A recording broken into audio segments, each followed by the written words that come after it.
Hello, Ram Ram, जय सेवालाल. वर्षा बंजारा कुकिंगमध्ये तुमचं स्वागत आहे. तर मी आज घेऊन आली आहे तुमच्यासाठी बंजारा समाजाची एक खास पारंपरिक आणि संस्कृतीची ओळख असलेली रेसिपी हातावरची चपाती. तर मी हे गव्हाचं पीठ घेतलेलं आहे आणि ते एकदम बारीक चाळणीनं चाळून घेतलं आहे. तर हे चाळून घेतलं की लगेच त्याच्यामध्ये थोडंसं तेल आणि मीठ टाकायचं आहे आणि नंतर हे उंडा चुरून घ्यायचं आहे. मीठ टाकल्यानंच पोळी चव लागते.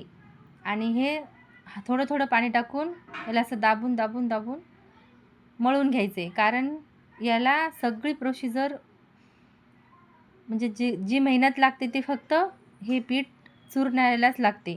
हे जेवढं पद्धतशीर असं मळून घ्याल तेवढी पोळी चपाती छान होईल.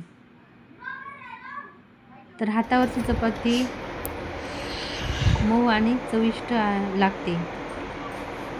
तर हिला कॉटनचा कपडा टाकून थोडंसं झाकून याला 15 मिनिटासाठी मुरू द्यायचे. तेव्हा पोळी एकदम छान सॉफ्ट आणि लुसलुशीत. तर लगेच आंबे घेतलेत मी, कारण मी ह्या चपातीसोबत आंब्याचा रस करणार आहे. आंब्याचा रस आणि हातावरची चपाती अप्रतिम चव, लईच भारी लागते. तुम्ही एकदा नक्की ट्राय करा. तर ह्या रसामध्ये थोडंसं मीठ टाकायचं आहे, 1 वाटी साखर आणि थंड पाणी हे टाकून छान असं रस तयार करून घेतला. तर हे थोडंसं डाळ आहे, त्या डाळीला तडका मारणार आहे. त्याच्यात थोडीशी मोहरी, जिरं, कढीपत्ता, अद्रक लसूणची पेस्ट, 2-3 लाल मिरच्या, 1 कांदा आणि 1 चम्मच चटणी आणि अंबारी सुहाणा टाकला आहे अर्धा चम्मच. ते डाळ तडका तयार आहे. तर हे पीठ मी घेतलं, तर त्या पीठला पुन्हा अजून थोडंसं मळून घ्यायले मी, कारण पुन्हा मळून घेतलं की पुन्हा सॉफ्ट होते. तर ते इतकं छान सॉफ्ट एकदम परफेक्ट असं माझं पीठ मळून रेडी आहे. तर आता हे छोटे छोटे गोळे त्याचे लगेच करून घ्यायचे, कारण एकदा गोळे बनवून घेतले की पटपट अशा चपात्या थापता येतात.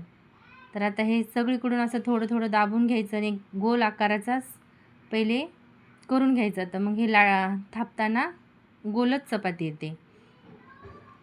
तर हे इकडच्या हातावरून पलीकडच्या हाताला, पलीकडच्या हातातून इकडच्या हातात असं करत करत ही चपाती थेपून घ्यायची आणि ती मस्त अशी मोठी होत होत जाते. आता तव्यावर थोडंसं तेल टाकायचं आणि मग ही चपाती त्याच्यावर टाकून द्यायची. तर अशा एक एक करून एकावर एक अशा 2-2, 3-3, कोणी 4-4 चपात्याची जुडी तयार करते, त्याला जुडी म्हणतात.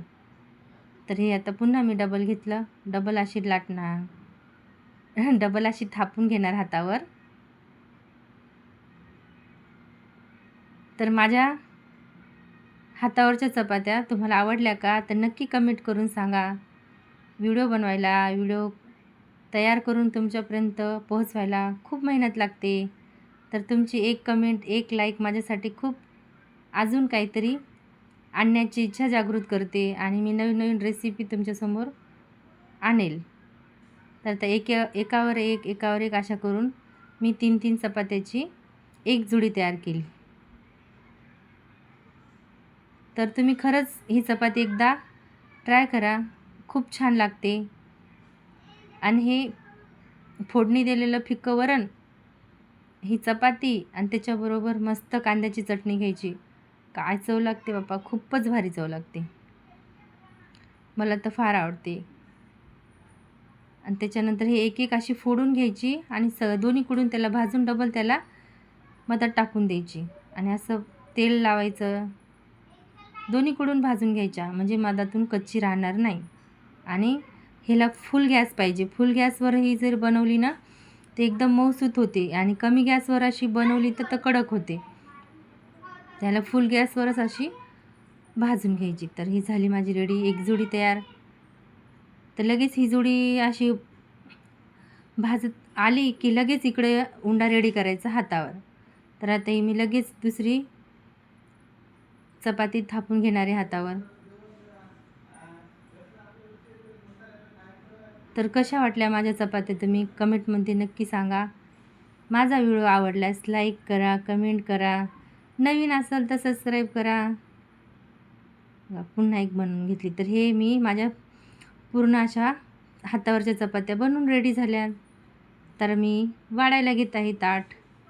बंजारा समाजात सण समारंभ आणि कौटुंबिक मेळाव्यामध्ये हातावरच्या चपातीला विशेष महत्त्व आहे. ही आपल्या संस्कृतीची ओळख असून पिढ्यानपिढ्या चालत आलेली एक सुंदर परंपरा आहे. तर माझा संपूर्ण व्हिडिओ पाहिल्याबद्दल तुमचे खूप खूप धन्यवाद. बाय सर्वांना.